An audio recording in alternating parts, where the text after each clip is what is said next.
I never thought 4 hours could change everything.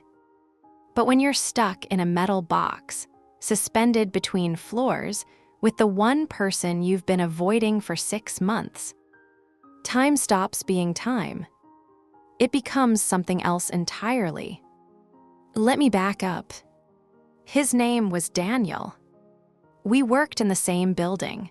10th floor, marketing department. He was in sales. We weren't close. Not really. We'd shared maybe 3 real conversations in 2 years. The kind where you actually look at each other, where you say something that matters, even if it's small. But there was always something. You know that feeling. When someone walks into a room and you just know they're there, even if you're not looking. That was Daniel. And I hated it. Because I was married. Happily married. Or at least, that's what I told myself every single morning when I woke up next to my husband, Marcus. Marcus and I had been together for 8 years, married for 5.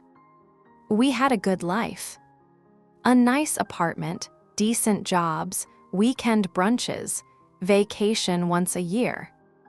We were fine. That word, fine. I didn't know how dangerous it was until that elevator. It was a Wednesday. Late, almost 7 p.m. I'd stayed late to finish a presentation. The office was nearly empty. I pressed the button, waited. The doors opened. And there he was. Daniel. Standing there with his jacket slung over one shoulder, tie loosened, looking tired in that way that somehow made him more real. He smiled, that small, polite smile you give coworkers. Hey, I said back. I stepped in. The doors closed. I pressed the button for the ground floor. He'd already pressed it. We stood there, side by side, not speaking. The elevator descended. Then it didn't. It jolted. Hard. I grabbed the railing. He reached out instinctively, steadying me with one hand on my arm. The lights flickered. And then, nothing. We stopped. He just stopped. Somewhere between the 7th and 6th floor, suspended in silence. What the? Daniel muttered. He pressed the button, nothing. Pressed it again, still nothing. I felt my chest tighten. It's okay, he said quickly, reading my face. This happens sometimes. Maintenance will get us out. He pressed the emergency call button. A crackling voice came through the speaker. Elevator malfunction, we're aware. Sit tight, someone will be there shortly. Shortly. That word meant nothing. Daniel exhaled and leaned back against the wall. Well, he said, could be worse. I tried to smile, failed. Because here's the thing. I wasn't afraid of being stuck. I was afraid of being stuck with him. If you've ever felt something you weren't supposed to feel, if you've ever stood next to someone and felt your whole body wake up in a way it shouldn't, then you know. You know why I couldn't look at him. Why I kept my eyes on the floor.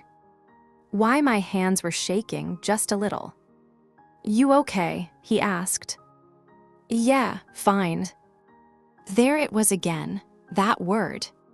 He nodded, didn't push. We stood there in silence for what felt like forever.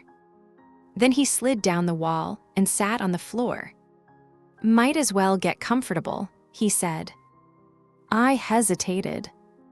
Then I sat too, on the opposite side, as far away as I could get in a 5x5 foot box. He pulled out his phone, no signal. I checked mine, same. Great, I muttered. He laughed just a little. And that laugh. God. It did something to me. Something I couldn't name. We sat there. Minutes passed. Then he spoke. Can I ask you something? And I looked up. His eyes were on me, really on me. Sure, I said, even though I wasn't sure at all. Why do you avoid me? My breath caught. I don't. You do.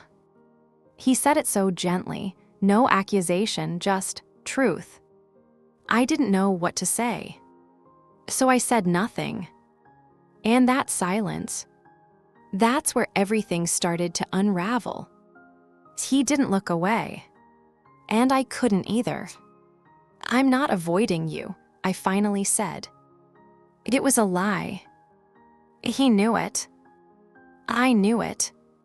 But he just nodded, let it go. For now. He leaned his head back against the wall, staring up at the ceiling. I get it, he said quietly. You're married. My stomach dropped. What does that have to do with anything? I asked, sharper than I meant to. He turned his head toward me, slowly. Everything, he said. And there it was. Out in the open. The thing we'd both been pretending didn't exist. I felt heat rise to my face. Daniel. I'm not trying to make this weird, he said, cutting me off. I notice things, that's all. What things? He smiled, sad, soft. The way you look at me when you think I'm not paying attention. My heart was hammering now. I don't. It's okay, he said. I look at you the same way. A silence. Heavy, thick. I couldn't breathe. Because he was right. And I hated that he was right. I love my husband, I said. I needed to say it out loud. To him. To myself. I know, Daniel said. And you have someone rig. T, I asked. He shook his head. Not anymore. What happened? He exhaled slowly. She said I wasn't really there, even when I was. He paused. And she was right. I wanted to ask why. But I was afraid of the answer. Can I tell you something? He asked. I nodded. He looked down at his hands. The first time I saw you, it was in the break room. You were laughing at something on your phone, and I remember thinking, I want to know what makes her laugh like that. I felt something crack open inside me. Daniel. I know, he said quickly. I know this isn't. I'm not trying to. Then what are you trying to do? I asked. He met my eyes. I don't know. And that honesty. That raw, unfiltered honesty. It terrified me. Because I didn't know either. Minutes passed. We didn't speak. The air between us felt electric. Like if I moved too fast, something would spark. Then his phone buzzed. He checked it. Maintenance says it's gonna be a while, some kind of mechanical issue. They're working on it. How long? They didn't say. I pulled my knees to my chest. This was going to be a long night. Tell me about him, Daniel said suddenly. Who? Your husband. I blinked. Why? Because I want to understand. Understand what? Why you look so sad when you talk about him. I froze. I don't. You do. He said it so softly. So carefully. Like he was holding something fragile. I swallowed hard. Marcus is. He's good, he's kind, he works hard, he's dependable. But, Daniel asked. There's no but. There's always a but. I looked away. He's distant lately. We don't really talk anymore. Not about anything that matters. How long has it been like that? I thought about it. Really thought about it. A year, maybe more. And you haven't said anything. I tried once. He said I was overthinking things. Daniel nodded slowly. Do you still love him? The question hung in the air. Yes, I said. But my voice cracked. And Daniel heard it. Do you? He asked again, quieter this time. I closed my eyes. I don't know. And saying it out loud. To him. To myself. It broke something in me. I felt tears sting my eyes. I wiped them away quickly. But Daniel saw. Hey, he said gently. He shifted closer. Not too close. Just closer. It's okay to not know, he said. I shook my head. It's not, I'm supposed to know. I made vows, I made promises. People change, he said. Feelings change. That doesn't make you a bad person. Then what does it make me? A human. I looked at him. Really looked at him. And for the first time in months, I felt seen. We sat there. The silence wasn't uncomfortable anymore. It was something else. Something I didn't have a name for. Can I ask you something? I said. Anything. Why did you really break up with her? He was quiet for a moment. Then he spoke. Because I realized I was staying for the wrong reasons. Comfort, routine, fear of being alone. He paused. But I was already alone, even with her. I understood that. More than I wanted to admit. Do you regret it? I asked. No, I regret not doing it sooner. He looked at me. Do you ever think about leaving? The question hit me like a punch. I don't know, sometimes. But then I think, what if I'm just being dramatic? What if this is just what marriage looks like after a few years? Is that what you really think? I didn't answer. Because I didn't know. My parents have been married for 30 years, I said, and they seem fine. There's that word again, Daniel said. I looked at him. What word? Fine. He leaned forward slightly. Do you want to be fine, or do you want to be happy? No one had ever asked me that before. Not even Marcus. I don't know if I remember what happy feels like, I said quietly. Daniel's expression softened. Then maybe it's time to figure that out. I felt something shift. Something deep. Something I'd been ignoring for a very long time. My phone buzzed. A text from Marcus.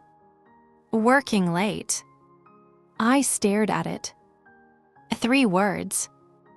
No, how are you? No, miss you. Just working late. I typed back. Stuck in elevator, maintenance working on it. His response came fast. Kay, let me know when you're out. That was it. Okay. I put my phone down. Daniel didn't ask, but I could feel him watching me. He didn't even ask if I was okay, I said. It came out before I could stop it. Daniel didn't say anything. He didn't have to. I'm sorry, I said. I shouldn't be dumping this on you. You're not dumping anything, he said. We're stuck in an elevator. What else are we gonna do? I laughed. A real laugh. And it felt good. He smiled. There it is.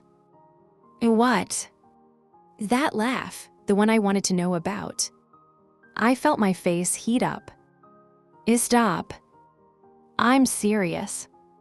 He shifted a little closer. Still not touching, but close enough that I could feel the warmth of him. Can I tell you something else? He asked. Sure. I think about you a lot. My breath caught. Daniel. I know I shouldn't, but I do. He looked down. I think about what it would be like to talk to you, really talk, not just elevator small talk. We're talking now, I said quietly. As I know. He looked up. And it's everything I thought it would be. I didn't know what to say. So I just looked at him. And he looked at me. And for a moment, the world outside that elevator didn't exist. It was just us. Two people. Suspended. In more ways than one. Then he spoke again. If you weren't married. He trailed off. Don't, I whispered. I know I'm sorry. But the words were already out there. Hanging between us. If I weren't married. If things were different. If. My heart was racing. I should stop talking, he said. Probably. But neither of us moved. Neither of us looked away. And I realized something. I didn't want him to stop. I wanted to hear more. I wanted to know what he was thinking, what he was feeling. Because for the first time in a long time, someone was paying attention, really paying attention. To me. And God help me. I liked it. If stories like this speak to you, if you've ever felt stuck between what you have and what you want, subscribe to this channel because I share real stories, real emotions, real life. Tell me something, I said. What? Something you've never told anyone. He thought for a moment. Then he smiled. When I was a kid, I used to think elevators were magic, like portals to different worlds. I smiled. That's sweet. What about you? I thought about it. I used to think marriage was magic too. His smile faded. And now I think it's just work, a lot of work. And sometimes I don't know if we're working towards something or just working. He nodded. Do you still believe in magic? I looked at him. I don't know, do you? Yeah, he said, I think I do. Why? Because I'm sitting in a broken elevator with someone I've wanted to talk to for 2 years, and we're finally talking. He paused. That feels like magic to me. My throat tightened. Daniel. I know I'm sorry, I keep. Don't apologize. He stopped.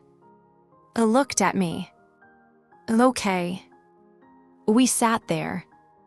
The air felt thick. Heavy. Charged. Can I ask you something? He said. Yeah. If you could go back to the beginning with Marcus, would you do it again? The question knocked the wind out of me. Because I didn't know the answer. I think so, I said slowly, but I'd do it differently. How? I'd talk more, listen more. I'd say the things I was afraid to say. Like what? Like, I need more, I need you to see me. I need you to ask me how I am and actually wait for the answer. My voice cracked. I need you to care. Daniel was quiet. Then he said, He should care. As I know. You deserve someone who cares. I looked down. Maybe I don't know how to ask for it. Or maybe he's not listening. I didn't respond. Because he was right. And that hurt more than anything. Minutes passed. Then Daniel's phone buzzed again. Maintenance says another hour, maybe 2. I groaned. You're kidding. I wish I was. I leaned my head back against the wall. This is the longest night of my life. Same, he said. But the way he said it, it didn't sound like a complaint. Do you ever feel like you're living the wrong life? I asked suddenly. He turned to me. What do you mean? Like you made all the right choices. You did everything you were supposed to do, but somewhere along the way, you lost yourself. He nodded slowly. Every day. What do you do about it? I don't know yet. I'm still figuring it out. He paused. But I think the first step is admitting it. I looked at him. I feel lost, I said. It was the first time I'd said it out loud. I know, he said gently. How? Because I see it, in your eyes, in the way you carry yourself. He shifted closer. Our knees were almost touching now. You're not alone, he said. And something about the way he said it. The way he looked at me. I believed him. Thank you, I whispered. For what? For seeing me. He smiled. Sad. Soft. How could I not? And then, it happened. He reached out. Slowly. His hand found mine. And he held it. Just held it. I should have pulled away. I should have said something. But I didn't. Because it felt right. In a way nothing had felt right in a long time. We sat there, hands intertwined, not speaking, just breathing, together. And I knew, in that moment, that something had changed, something I couldn't take back. I should let go, he said quietly. But he didn't, and I didn't pull away. Probably, I whispered, but my fingers tightened around his. We sat like that, for what felt like forever. Then he spoke. If things were different, Don't, I said again. I have to, because if I don't say it now, I never will. He turned to face me fully. If things were different, if you weren't married, if we'd met at another time, another place. He paused. I would have asked you out the first day I saw you. My heart was pounding. Daniel.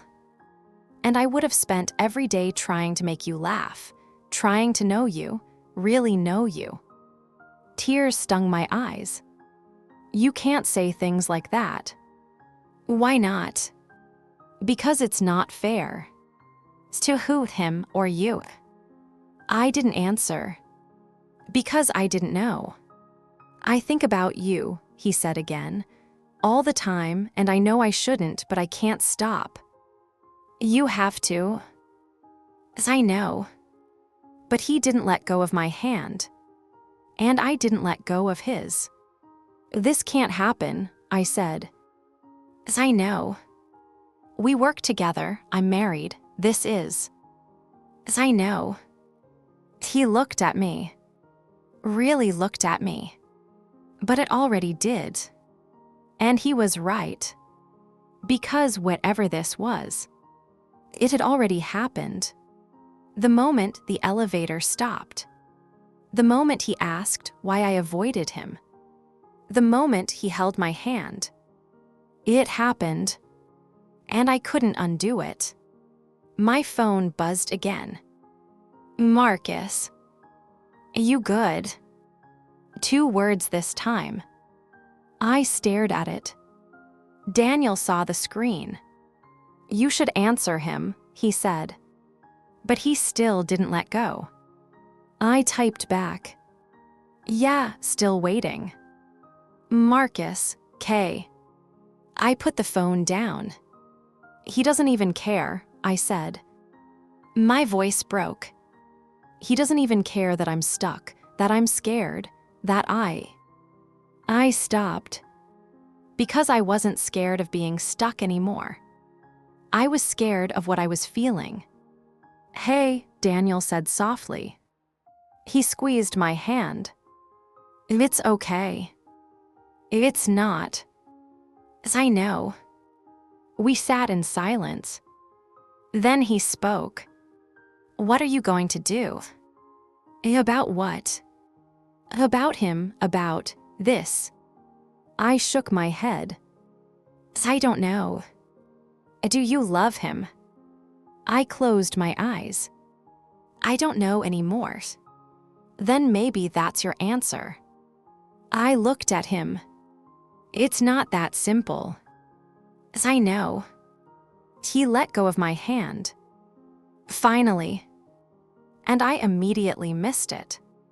I'm sorry, he said. I shouldn't have. Don't apologize. He nodded. We sat there.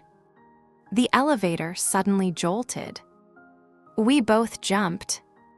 Then it started moving. Slowly. Descending. Looks like we're getting out, Daniel said. But he didn't sound relieved. Neither was I. Because I knew.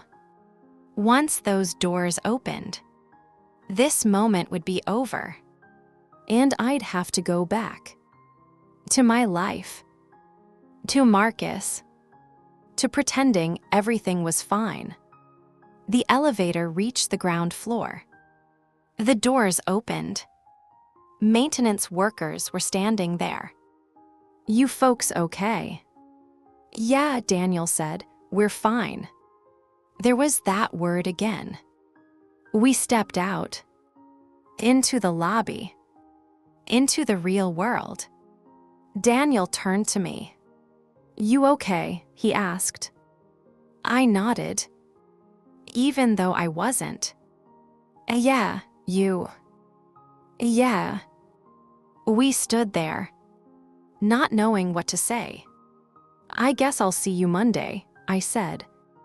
Yeah, Monday. He smiled. Sad. Soft. Then he walked away. And I stood there. Watching him go. Feeling like I just lost something. Even though I never really had it. I got in my car. Drove home. Marcus was already asleep. I stood in the doorway. Watching him. And I realized I didn't know this man anymore. Not really. And he didn't know me. I thought about Daniel. About his hand in mine. About the way he looked at me. The way he saw me. And I knew. Nothing would ever be the same. Because 4 hours in an elevator changed everything. I didn't sleep that night. I just lay there, staring at the ceiling, replaying every word, every look, every moment. And I asked myself, what do I do now? Do I pretend it didn't happen? Do I tell Marcus? Do I talk to Daniel? Do I walk away from everything? I don't have the answers. Not yet. But I know this. I can't keep living like this. Fine. Safe. Numb. I deserve more than that. We all do. So I don't know what happens next. But I know. Something has to change. And maybe, just maybe, that elevator breaking down was the universe telling me something, that it's time to stop being stuck and start moving toward something real, something true, even if it's terrifying, even if it's messy, even if I don't know where it leads. Because staying stuck, that's the scariest thing of all. If this story touched you, if you've ever felt trapped between what's safe and what's real, leave a comment. Tell me your story, because you're not alone.